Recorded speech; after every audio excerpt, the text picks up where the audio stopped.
তখন থেকে মহারাজ কি লিখছেন খাতায়? মনে হচ্ছে সকাল থেকে চিন্তা ওনার মাথায়। হ্যাঁ, তাই মনে হচ্ছে। আমাদের সাথে কোনো কথাই বলছেন না, শুধু লিখে চলেছেন। একজন মানুষ মনোযোগ দিয়ে কাজ করছেন আর তোমরা ক্রমাগত বকে চলেছো। না, আসলে মহারাজ কি কারণে চিন্তিত সেটা জানতে না পারলে আমাদেরও চিন্তা হয় বই কি। হুম অর্থ বুঝলে, অর্থ। রাজকোষের অবস্থা খুবই খারাপ। আর সামনেই তো শিবরাত্রি পুজো, কিভাবে যে কি হবে কিছুই বুঝতে পারছি না। মহারাজ, এরকম হলে এবারে কিভাবে পুজো হবে? শিবরাত্রির পুজোয় তো অনেক খরচ। এত লোকজন আসেন, তাদের জন্য ভোগের প্রসাদের ব্যবস্থা করা তো মুখের কথা নয়। এবার তোমাদের সবাইকে দায়িত্ব নিতে হবে। আমরা সবাই। কি দায়িত্ব মহারাজ? আমি গতকাল তোমাদের রানীমার সাথে এই ব্যাপারে কথা বলেছি। রানীমা কি বললেন মহারাজ? দেখো, তোমরা সব সভাসদেরা যদি মুক্ত হস্তে দান করো আর রাজকোষ থেকেও যতটা সম্ভব অর্থ সাহায্য দিয়ে এবারে পুজো এবং ভোগের আয়োজন তাহলে সুসম্পন্ন করা যাবে। দানের চেয়ে বড় পুণ্যকর্ম আর কি আছে? যে সভাসদ সবচেয়ে বেশি দান করবে তাকে পরে কিছু অর্থ সাম্মানিক হিসেবে দেওয়া হবে। আচ্ছা মহারাজ। তাহলে আজ রাজসভার আলোচনা এইটুকুই রইল, বাকি কথা পরে হবে। বলি গিন্নি, আমি খুব সমস্যার মধ্যে আছি বুঝলে। হ্যাঁ, তোমার তো অর্থের টান ধরলেই আমার কথা মনে পড়ে গো। কি করে বুঝলে? বাবা, বুঝবো না? এতদিন ধরে তোমার সাথে সংসার করছি, তাও বুঝবো না? আমি কি আজকাল আর তোমার কাছে চাই বলো? আমার মা আমার নাম রেখেছিল পার্বতী, আর বলেছিল দেখিস তুই ভগবান শিবের মতন বর পাবি। তোমাকে পেয়েছি, কিন্তু সাথে পেয়েছি অভাব। হ্যাঁ, সে যতই অভাব হোক, মন্ত্রী মশাইয়ের মতো স্বভাব তো নষ্ট করিনি গিন্নি। সেই জন্যেই তো তোমার সংসারে পড়ে আছি গো, নইলে কবে এই চাল চুলোহীন সংসার ছেড়ে চলে যেতুম। হ্যাঁ, বলছি শোনো না, ওই কিছু মোহরের খুব দরকার। এবার মন্দিরে শিবরাত্রি পুজো হবে, কিন্তু মহারাজ তেমন খরচ করতে পারবেন না। তাই কি? তাই আমাদের সব সভাসদদের বলেছেন দান করবার জন্য। এই দেখো, আমার যা গয়নাগাটি ছিল সবই তো বন্ধক রাখা আছে, নইলে বলতাম। আরে বাবা, সে তো জানি, কিন্তু আর কোনো উপায় নেই। কি বলি বলো তো? দেখি কি করা যায়। আরে বাবা রে বাবা, এত চিন্তা ভাবনা না করে বাবা মহাদেবের ওপর ভরসা রাখো গো, উনি কোনো একটা পথ দেখাবেন। দেখো, দেখা যাক গিন্নি, উনি এখন আমার আশা ভরসা।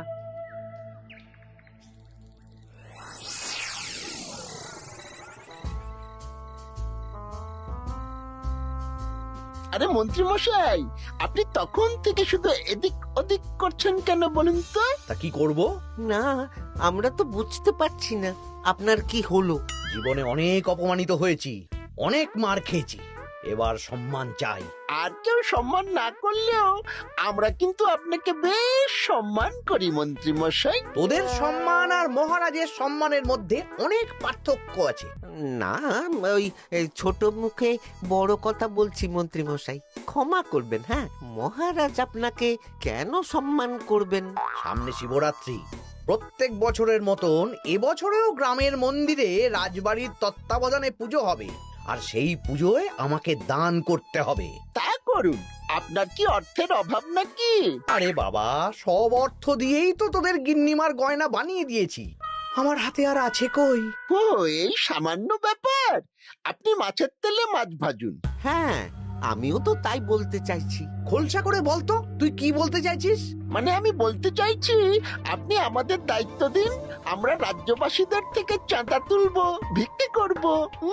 আরো অনেক কায়দা করে অর্থ উপার্জন করে আপনার হাতে দেব, আর সেই অর্থ আপনি নিজের বলে চালিয়ে দেবেন। ব্যাস, তাহলে তো আমার 90% চিন্তাই মাথা থেকে নেমে গেল। ব্যাস, আর কোনো চিন্তা নেই।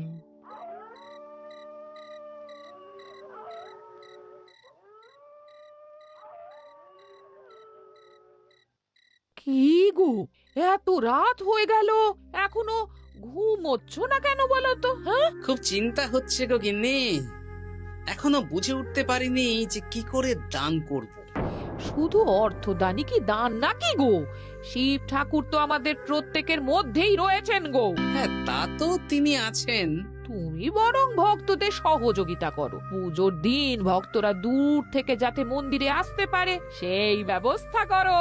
মন্দির প্রাঙ্গণ পরিষ্কার পরিচ্ছন্ন রাখো। হ্যাঁ, ঠিক বলেছো গিন্নি, এটা তুমি ঠিক বলেছো।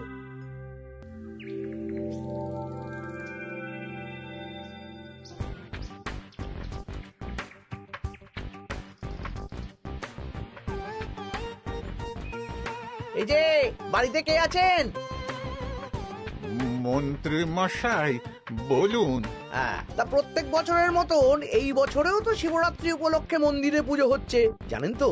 হ্যাঁ, সে তো জানি, কিন্তু আমার গিন্নির পায়ে এত ব্যথা যে এবারে আর জল ঢালতে যেতে পারবে বলে তো মনে হয় না। তাতে কি, আপনি দান করুন, বাবা দূর থেকে আশীর্বাদ দিয়ে দেবেন। দান? তা কিসের দান? এত ধুমধাম করে পুজো হবে, তার দান।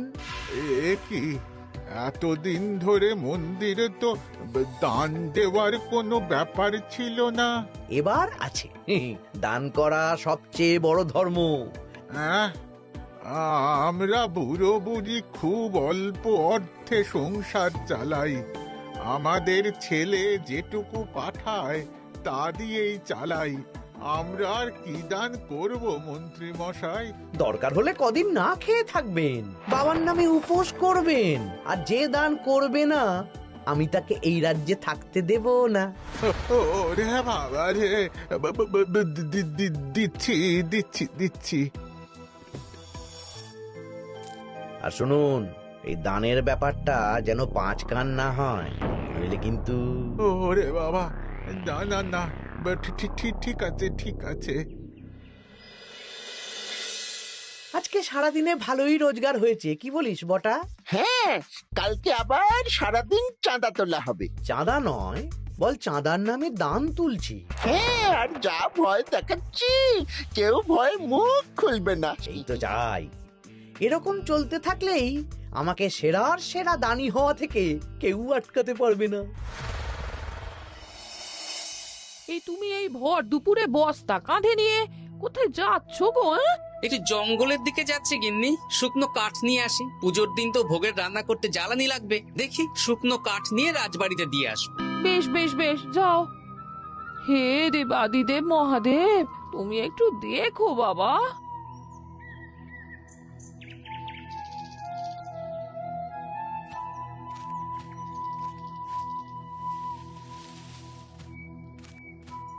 আরে আরে, নগেন খুঁড়ো না, এই সময় কাঠ কুড়োচ্ছ কেন?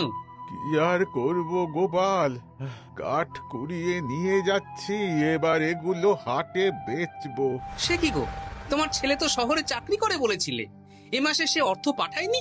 সে তো পাঠিয়েছিল বাবা, কিন্তু আর ভাগ্যের পরিহাস, কি বলবো বলো। কি হয়েছে, কোনো সমস্যা নাকি? না না না, সমস্যার কথা জানানো যাবে না, জানালেই আমাদের বিপদ। আরে কি হলো, চুপ কেন? কি গো খুড়ো, কিছু বলো। কাউকে বলবে না তো বাবা? না না, বলো না, আমি কাউকে বলবো না, আমাকে বিশ্বাস করতে পারো। আসলে আজকে সকালে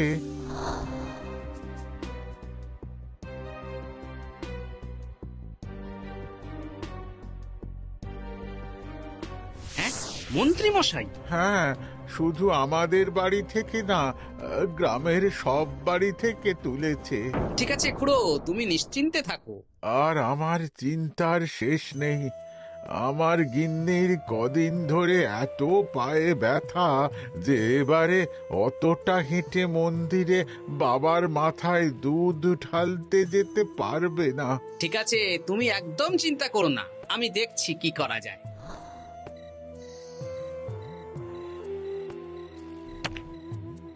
প্রহরী, এটা ভাড়ার ঘরে রেখে দিয়ে এসো। বলো গোপাল দিয়েছে, ভোগ রান্নার সময় জ্বালানি লাগবে তো, তাই এই কাঠ দিয়ে গেলাম। আচ্ছা গোপাল দাদা।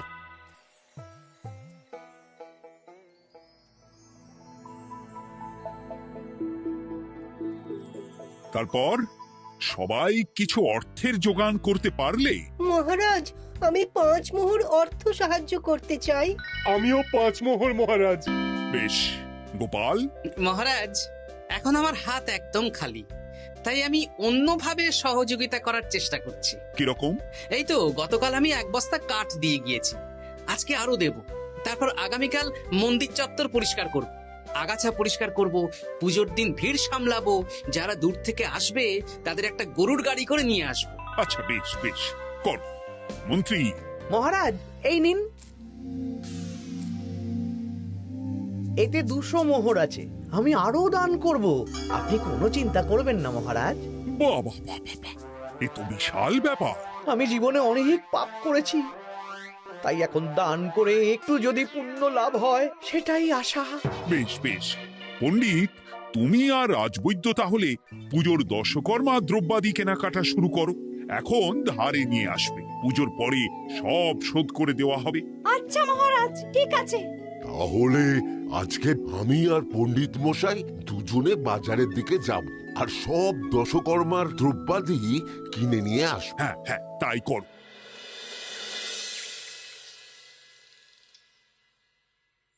এই ঘটা পুঁটির বাবা একটা কানা করিও চাঁদা দেয়নি। হ্যাঁ, আমার মাথায় একটা বুদ্ধি আছে। কি বুদ্ধি? দেখ, ওদের বাড়ির বাইরে একটা শাড়ি ঝুলছে। শাড়িটা দেখে খুব একটা ওই পুরানো মনে হচ্ছে না। ওটা হাত সাফাই করে বাজারে বেচে যা অর্থ পাবো সেটাই মন্ত্রী মশাইকে দেব, তাই তো? একদম তাই।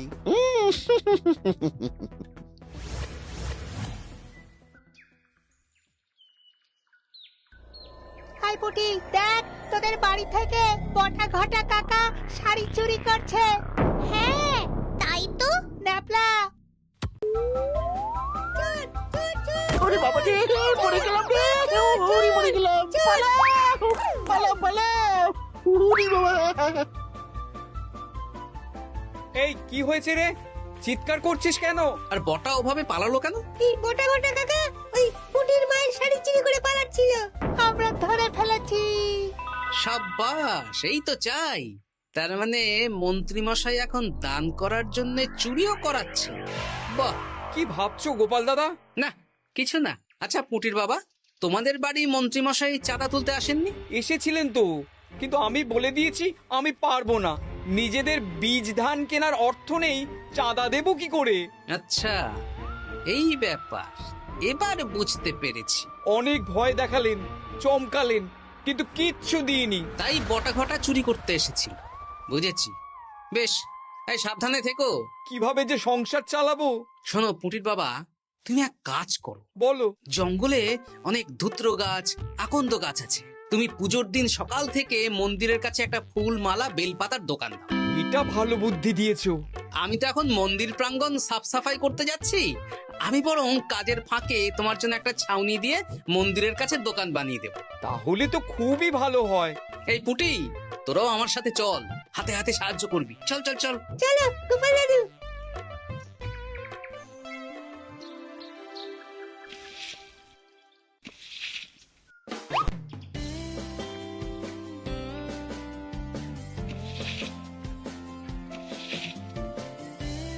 দাদু, এই জায়গাটা গর্ত আছে, তাই মাটি নিয়ে এলাম। এই তো বুদ্ধিমান ছেলে, এবার ঢেলে দে।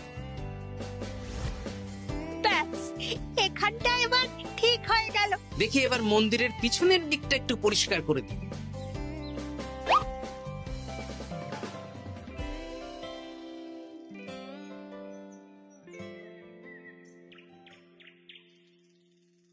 জয় মহাদেব। কি কিসের আওয়াজ হলো? হ্যাঁ দাদু, কিরকম একটা টং করে আওয়াজ হলো। দেখি তো। আরে বাবা, এটা ঘোড়া মনে হচ্ছে। হ্যাঁ তাই তো মনে হচ্ছে। জয় মহাদেব। বের করো, বের করো। এই তো।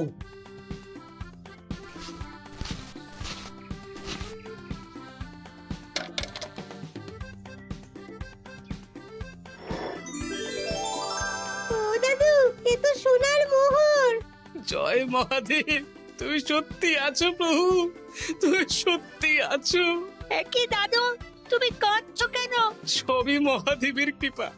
মহারাজ বলেছিলেন দান করতে, মহাদেব নিজেই নিজের পুজোর ব্যবস্থা করে নিলেন রে।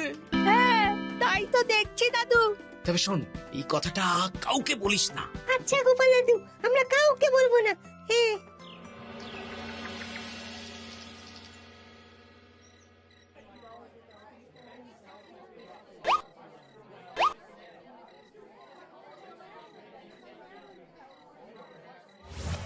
এবার আগামীকাল পুজো।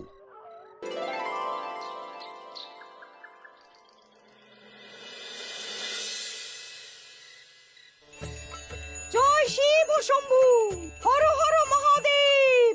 হে প্রভু, হে মহাদেব, জগতের কল্যাণ করো ভোলানাথ। জয় শিব শম্ভু। জয় জয় শিব শম্ভু, জয় শিব শম্ভু। বাবা দেখো বাবা,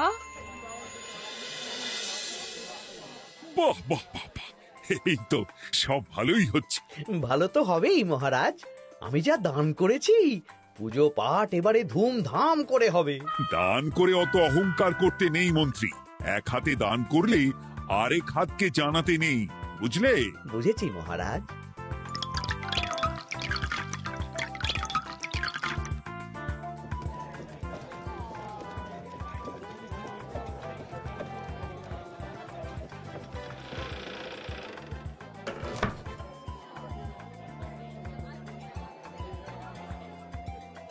আসুন খুড়িমা, আপনি আসুন। সত্যি গোপাল, তোমার মতো মানুষ হয় না। আমার পায়ে বড় ব্যথা, ভেবেছিলাম এই বছর হয়তো মন্দিরে আসতেই পারবো না। আহা, আমি তো আপনার ছেলের মতন। আর কাল আবার আসতে হবে, বড় মাঠে ভোগের আয়োজন আছে, গাড়ি পাঠিয়ে দেব, কেমন? বেঁচে থাকো বাবা, বেঁচে থাকো। দেখো দেখো গোপালকে দেখো, ও হয়তো অর্থ সাহায্য করেনি, কিন্তু অন্যভাবে কত সাহায্য করছে। এই মন্দির প্রাঙ্গণ থেকে সব আগাছা পরিষ্কার করেছে। মহারাজ, আপনার সাথে কিছু কথা আছে। কি কথা? এখানে বলা যাবে না, যা বলবো আড়ালে। আচ্ছা চল।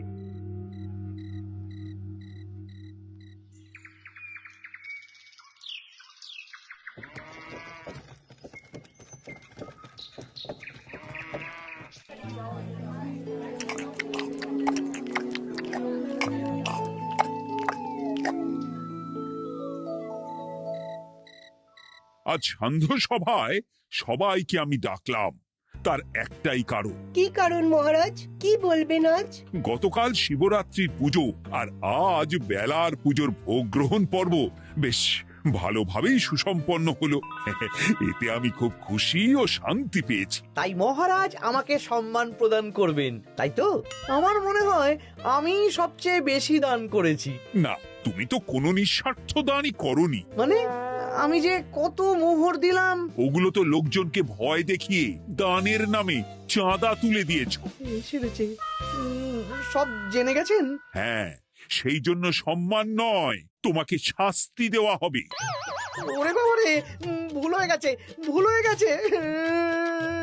ক্ষমা করুন মহারাজ, ক্ষমা করুন। এসব ক্ষমার অযোগ্য ভুল। যাই হোক, মহাদেবের কৃপায় মহাদেবের পুজো হয়েছে। তুমি যে অর্থ লোকজনের কাছ থেকে তুলেছিলে, সেটা লোকজনের মধ্যেই বিলিয়ে দেওয়া হবে। তাহলে পুজোয় যা খরচ হলো, তার বকেয়া কিভাবে মেটাবেন? সেটার ব্যবস্থা তো স্বয়ং মহাদেব করেছেন মন্ত্রী মশাই। হ্যাঁ, মহাদেব কিভাবে? আমি একদিন বিকেল বেলা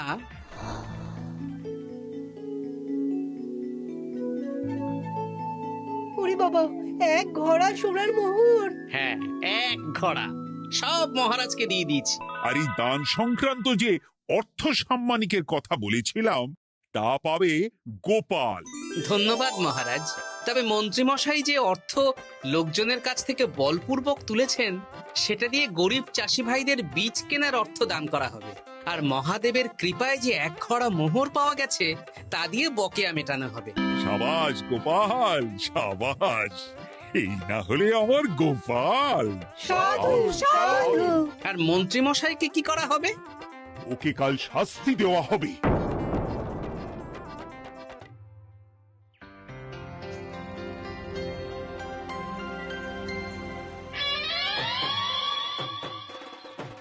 ও মহাদেব, ও শিব ঠাকুর, আমাকে ক্ষমা করে দিন, ক্ষমা করে দিন আমাকে। ওসব না বলে একবার কান ধরে উঠবস করুন আর একবার করে বলুন, জয় মহাদেবের জয়।